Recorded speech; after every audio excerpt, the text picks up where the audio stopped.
시작하겠습니다. 안녕하세요. 결국 얼마 전 파혼이라는 결정을 내리게 된 올해 32살의 직장인 여자입니다. 예비 시자들이 저를 무슨 말도 안 되는 계산 방법 들이밀며 억지 부리면 그런가 보다 하고 넘어가는 그런 세상 물정 모르는 호구라고 생각했나 봐요. 결혼하기로 했다고 제 재산이 지들게 되는 줄 알았나 보죠? 다시 생각해봐도 너무 열이 받아서 이렇게 제 사연까지 적어보내게 되었네요.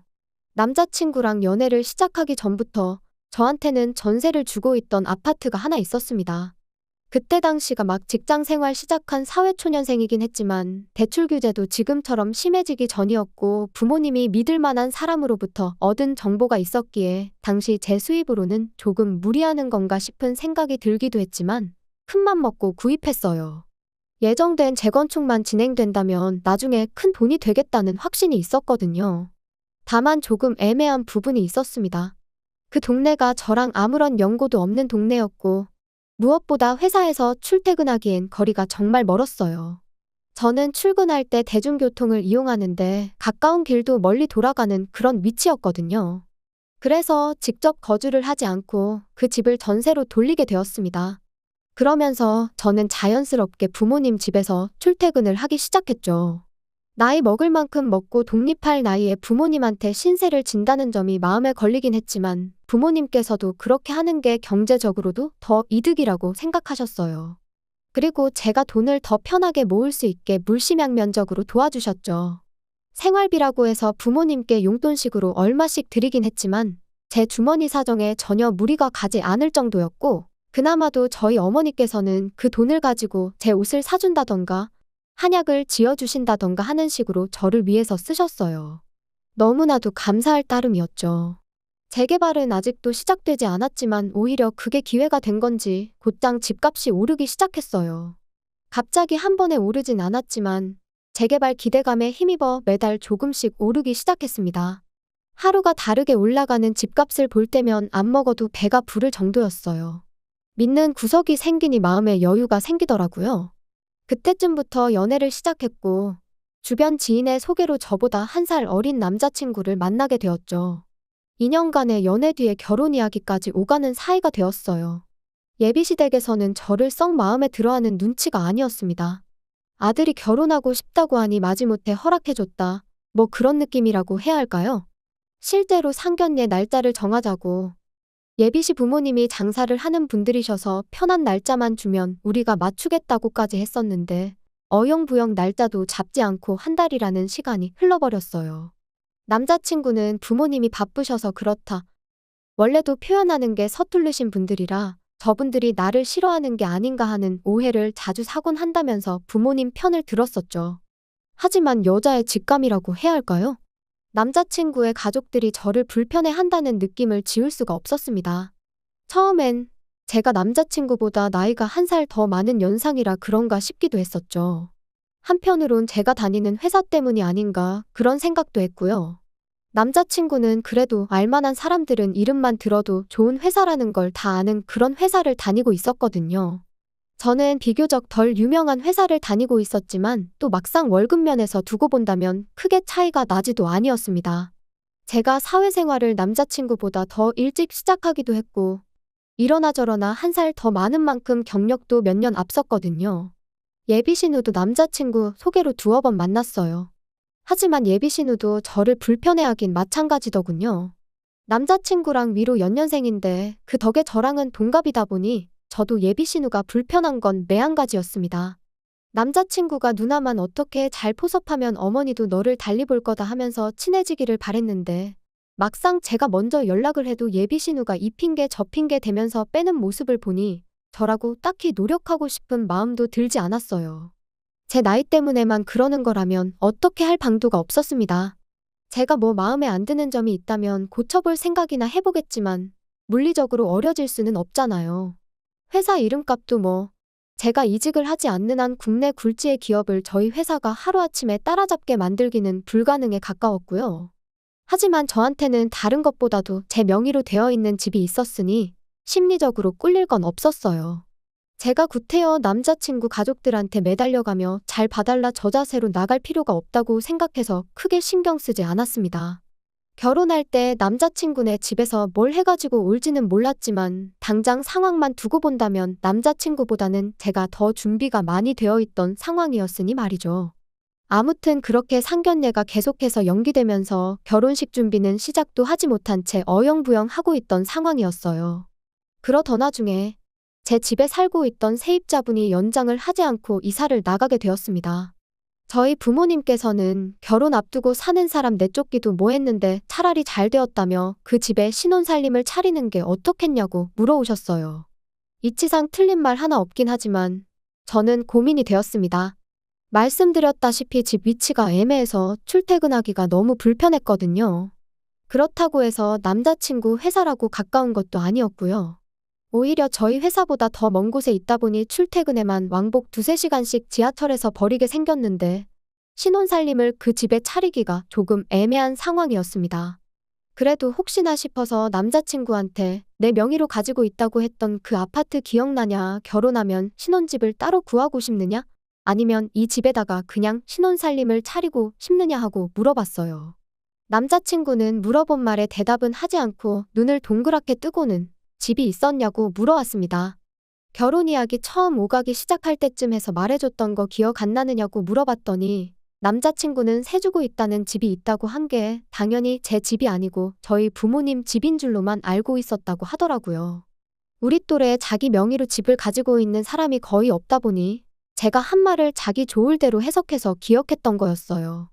아무렴 어떠냐고, 아무튼 상황이 그러하니 좋은 생각 있으면 말해달라고 했습니다. 남자친구도 한번 고민해보겠다고 대답을 했는데 하필이면 여러 사람 의견을 들어보겠다고 그걸 집에다가 쪼르르 가서 전부 털어놓은 모양이더라고요.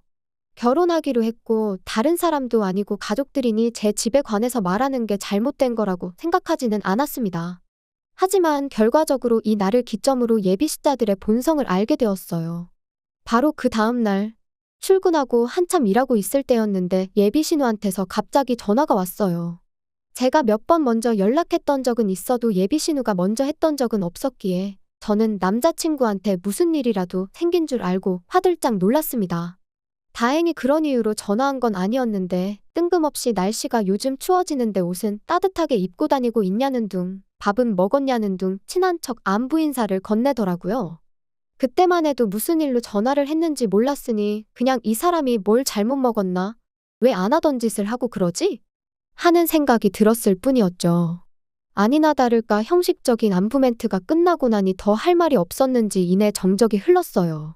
저는 출근해서 일하는 중이니 별일 아니면 전화 끊겠다 말하고 통화를 종료하려는데 예비신우가 저를 다급하게 불러 세우더니 그제서야 왜 전화를 했는지 이유를 말하더라고요. 동생한테 제가 집 때문에 골머리를 썩고 있다고 들었다고 말을 꺼내는데 그때부터 촉이 안 좋았어요. 골머리를 썩을 정도는 아니고 세입자를 새로 구하냐 아니면 내가 들어가서 사느냐 그중에 고민하고 있는 거다. 별일 아니다 하고 딱 잡아댔는데 예비신우가 대뜸 그 집을 자기 남자친구한테 팔 생각이 없냐고 물어보더군요.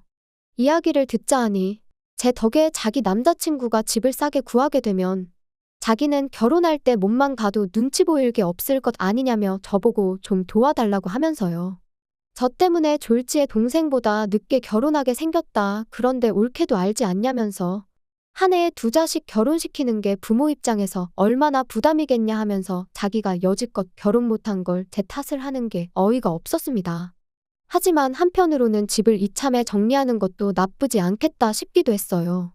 재개발만 되면 집값이 더 뜬다고 하긴 하는데 요즘 부동산 경기로 보나 자재값이 올라서 시공비가 무지막지하게 올랐다는 이야기를 들을 때면 여러 가지 생각이 들었거든요. 재건축이 돼도 저희가 들어가 살기엔 위치적으로 안 좋은 건 여전했고 이미 그 집으로 재미도 볼 만큼 봤던 이유도 있었고요. 몇 년 동안 소문만 무성했던 기약도 없는 재건축 때문에 지친 사람도 많고 같은 이유로 그 아파트가 매물도 많이 나와 있다 보니 집을 정리하려고 치면 몇 달은 고생할 게 안 봐도 뻔했기 때문입니다. 그렇다고 그날 결정할 일은 아니다 싶어 그럼 그 부분도 염두해보고 고민해보겠다고 예비신우한테 대답을 했는데 예비신우는 그 말을 제가 아파트를 팔겠다고 대답한 거라 착각했나 봐요. 이제 한 가족이 되니까 싸게 해달라고 저한테 코맹맹이 소리를 내면서 애교를 다 부리더라고요. 당장 팔겠다는 건 아니고 만약에 팔기로 결정하게 된다면 근처 부동산에 올라온 같은 평수 급매물 가격에서 이사비용 제하고 도배장판 새로 해서 드리겠다고 대답했습니다. 그 또한 팔겠다고 대답한 게 아니었고 팔게 되면이라고 확실하게 언급을 했어요. 그 말이 나오기 직전까지 저한테 코맹맹이 소리를 내면서 애교를 부리던 예비 신우가 갑자기 정색을 하더니 언성을 조금 높여서 그건 경우가 아니지 않냐고 따지더라고요. 그러면서 뭐라 말을 하는데 저는 그때까지만 해도 예비 신우가 저한테 장난을 치고 있는 건가? 하고 생각했습니다. 내 동생 만나기 전부터 가지고 있는 집이라고 들었다면서 제가 그 집을 처음 샀을 때 가격으로 넘기라고 말해왔거든요. 장사꾼도 가족들한테는 원가에 물건을 넘긴다면서 그게 상도라고 하더군요. 장사꾼이 아니라 날강도도 그렇게 하진 않을 거라고 농담하지 말라고 했어요. 제가 집을 샀을 때 가격이면 지금 이 집 전세 가격도 안 되는 돈인데 그게 말이나 되냐고요. 예비 신우가 그 말을 듣고는 그럼 네가 1억 5천을 주고 산 그 집을 지금 나보고 5억에 사라고 하는 거냐고 하면서 성질을 부리더라고요. 자기 부모님, 그러니까 예비 시부모님도 장사하는 사람들이지만 가족한테만큼은 파는 가격 그대로 받지 않는다고 하면서 저보고 장사꾼보다 더한 사람이라며 뭐라 하는데 입에 개거품을 물고 있는 게 전화기 너머로도 보일 지경이었습니다. 현재 시세는 물론이거니와 제가 집을 샀을 당시 가격까지 정확하게 꿰고 있는 걸 보면 인터넷으로 시세까지 다 조회해보고 연락한 게 안 봐도 뻔한데 누가 누굴 보고 장사를 하고 있네 어쩌네 하는 건지 싶었습니다. 헛소리에 대꾸해줘봐야 답도 안 나올 것 같고 해서 회사 일로 바쁘니까 나중에 통화하자 그러고 제가 그냥 전화 끊어버렸어요. 그 뒤로 예비 신우한테 몇 번 전화가 더 걸려왔는데 일부러 받지 않았습니다. 그 직후 저는 바로 남자친구한테 전화를 했죠. 방금 당신 누나가 나한테 전화해서 뭐라고 한 줄 아느냐고. 5억짜리 집을 1억 5천에 다른 사람도 아니고 자기 남자친구한테 팔라 그러더라. 이게 말이나 되냐고 따졌죠. 남자친구도 어이가 없었는지 누나가 제정신이 아니었나 보다고 자기가 지 누나랑 대화 좀 해보겠다고 하더군요. 제발 예비 신우한테 이런 연락 2번 다시 받지 않게 잘 좀 해결해달라고 부탁을 했죠. 그 뒤로 따로 남자친구한테 전화는 없었어요. 자기가 해결하겠다 했으니 어련히 잘했겠지 하고 잠에 들려고 하는데 전화가 한 통 또 걸려왔습니다. 이번엔 예비 신우도 아니었고 남자친구도 아니었어요. 예비 시어머니였습니다. 언제부터 저를 그렇게 마음에 들어 했다고. 우리 며느리 지금 뭐 하고 있느냐 물으면서 내일 따로 약속 없으면 집에 와서 밥 좀 먹고 가라고. 우리 며느리가 너무 보고 싶다. 뭐 그런 식으로 말을 하더라고요. 평소였으면 또 그냥 예비 시어머니도 뭔가를 잘못 먹었나 그렇게 여겼겠지만 예비 신우랑 낮에 했던 통화가 있었다 보니 안 좋은 생각만 자꾸 들었습니다. 남자친구한테 전화해서 동태를 살폈더니 누나가 바빠서 아직 이야기는 못했다고, 그리고 어머니가 초대하는 건 다른 이유가 있어서가 아니라 예비 며느리랑 가까워지고 싶어서 부르시는 거 아니겠냐고 너무 예민하게 굴지 말라며 오히려 저를 이상한 사람을 만들더군요. 상황이 상황이다 보니 무슨 꿍꿍이 속이 있는지 대충 뻔한데 남자친구가 아니라고 해도 저는 만반의 준비를 하기로 했습니다. 오히려 하루라는 시간이 있었으니 생각할 여유가 있었어요. 저 혼자 저 상황 상상하면서 정말 그 다음날 일어날 일에 대해서 제 나름의 예상 시나리오를 만들어야 했습니다. 예비 신우가 하자는 대로 하라고 한마디 보탤지 아니면 결혼을 빌미로 무리한 예단을 요구하려고 그럴지 암만 생각해도 좋은 쪽으로는 생각이 들지 않더라고요. 약속 당일 예비시댁에 도착하니 임금님 수라상을 방불케 할 진수성찬이 준비되어 있었습니다. 전에 없던 환대의 안 좋은 예감은 점점 현실이 되어갔죠. 식사하는 동안은 음식이 입에 맞냐는 둥, 이것도 먹어보라는 둥 저를 챙겨주는데 여념이 없었습니다. 그리고 거실에 둘러앉아 후식을 먹을 때가 돼서야 본론을 꺼내왔어요. 여태껏 한 번도 물어본 적 없던 결혼 준비에 대해 질문을 하면서 말이죠. 결혼을 허락한 건지 만 건지 태도를 불분명하게 해왔던 예비 시어머니 덕분에 그렇다 할 준비는커녕 딱히 시작한 것도 없는 거 모르시냐고 대답하려고 했는데 그 말을 꺼내기도 전에 대뜸 제 아파트 이야기부터 꺼내더군요. 요즘 집을 파는 게 보통 일이 아니라던데 그냥 우리 딸 남자친구한테 싸게 넘겨주는 게 따지고 보면 그렇게 나쁜 조건은 아니지 않냐고 생각 좀 해보라더군요. 그리고 지금이야 우리 딸 남자친구지만 곧 결혼하게 되면 너도 우리 가족 되는 거고 우리 딸 남자친구도 한 가족이 되는 건데 가족을 위해 양보했다 생각하고 예비 아주버님네 집의 점수도 미리미리 따고 좋지 않냐는 겁니다. 세상에 이젠 하다못해 신우 남편 될 사람 집에까지 점수를 따라고 하니 어이가 없었습니다. 이미 제 마음은 떠난 거나 마찬가지였는데 이 집구석이 어디까지 어깃장을 부리려나 싶어서 아무 말 안 하고 조용히 듣고만 있었어요. 계속해서 예비시모는 1억 5천이면 이 근처에 삐까번쩍한 빌라들 전세로 하나 구할 수 있다고. 일 때문에 바빠서 그러는 거면 당신이 직접 알아봐 줄 테니 걱정 말라고 하더군요. 아들 신혼집을 시댁 근처로 구해주고 싶었나 봐요. 그리고 1억 5천 가지고 전세를 구하라고 하는 말을 들으니 이러나 저러나 돈 한 푼 해올 생각 없고 집은 그냥 내 집 팔아서 그 돈으로 구하는 걸로 벌써 결정했나 보더라고요. 말을 꺼낸 건 예비신우였지만 이젠 예비시모까지 나서서 헛소리를 내뱉어대는데 정작 저랑 함께 가정을 꾸리기로 했던 남자친구는 옆에서 팔짱만 끼고 앉아서 대화를 듣고만 있더라고요. 안 봐도 뻔한 게 내 편을 들어주기는커녕 예비시자들이나 남자친구나 같이 한통속이구나. 앞으로 내가 이 집에서 이 시자들한테 무슨 일을 당해도 이 남자는 내 편이 되어주기는커녕 이름 그대로 남이 편 노릇이나 하고 있겠구나 확신이 생겼습니다. 안 그래도 전에 없던 환대의 밥이 입으로 넘어가는지 코로 넘어가는지 몰랐는데 저딴 소리까지 들으니 체할 것 같고 머리도 아찔하더라고요. 그래서 몸이 좀 안 좋다는 핑계로 아무 대답하지 않고 자리에서 일어나 후다닥 택시 잡아서 집으로 돌아왔습니다. 집에 가는 길 내내 남자친구며 예비시자들이며 번갈아 가면서 저한테 전화를 해대는데 아무리 인연을 좋게 만났어도 그쯤 되니 똥 밟았다는 생각밖에 들지 않았어요. 집에 도착해서 이 이야기를 전해들은 저희 부모님께서도 뭐 그딴 집구석이 다 있냐며 어이없다고 화를 다 내시더라고요. 제가 남자친구한테 꿀릴 게 뭐가 있냐고 그냥 그 길로 파혼을 하라는 말을 꺼내셨어요. 부모님이 다시 생각해보라고 파혼은 안 된다고 하셨다 해도 제가 싫다고 했을 거였기에 아쉬움조차 없었죠. 전화기는 계속 불이 난 듯 울리고 있었는데 단 한 통을 받지 않았습니다. 그러니 그날 저녁에 남자친구가 저희 집까지 찾아왔더라고요. 꼴도 보기 싫었지만 어차피 파혼하기로 한 거 빨리 마무리 짓는 게 낫겠다 싶어서 따라 나갔죠. 싹싹 빌어도 제 마음 돌릴 생각이 없었는데 그 와중에 저한테 생각 좀 해봤느냐고 묻더군요. 얼이 빠져서 욕을 할 마음도 싹 사라지더라고요. 그냥 앞으로 볼 일 없을 것 같다고 잘 지내든 말든 신경 하나도 안 쓰겠다 했더니 남자친구가 제 뒤에다 대고 저를 두고 이기적이랍니다. 이게 단순히 돈 때문에 그러는 게 아니라고. 앞으로 한 가족이 되는 건데 가족끼리 서로 돕는 걸 아까워하면 안 된다는 겁니다.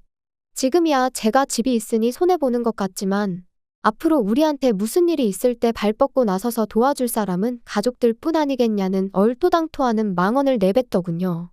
끝까지 나를 얼마나 호구로 봤으면 이러나 싶어서 저도 끝내 참았던 욕을 마저 다 뱉어냈습니다. 당신 가족들 내 집에 대해서 전혀 모르고 있을 땐 나한테 먼저 연락은커녕 내가 먼저 연락을 해도 피하는 사람들이었다. 그런데 집이 있다고 하니 그제서야 우리 올케 우리 며느리 하면서 친한 척 하더라. 그렇게 애틋한 사이도 아니었는데 단 하루 잘해줬다고 가족 취급해줬다고 해서 내 집을 3억 5천이나 싸게 넘기는 게 가당키나 한 소리냐고.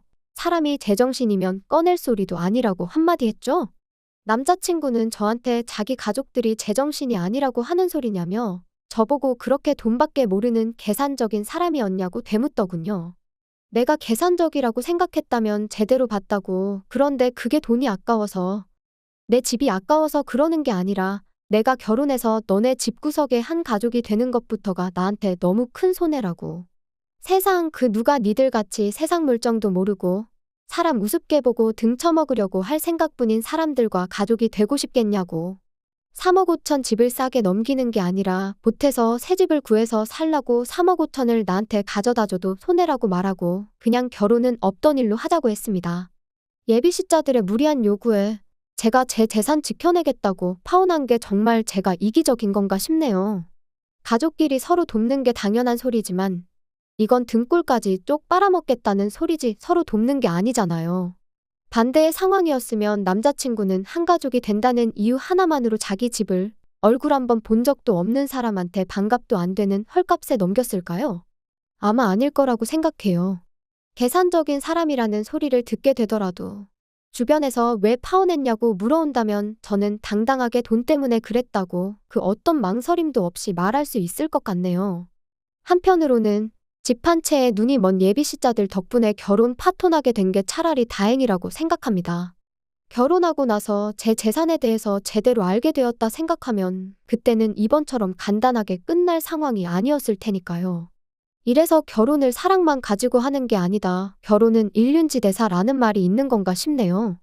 아무튼 예비 신우, 안 그래도 동생보다 늦게 결혼할까봐 걱정이었던 것 같은데 나중에 전화해서 제 덕에 동생보다 먼저 결혼하게 되었으니 밥이나 한 번 쏘라고 한 번 속이나 긁어봐야겠네요.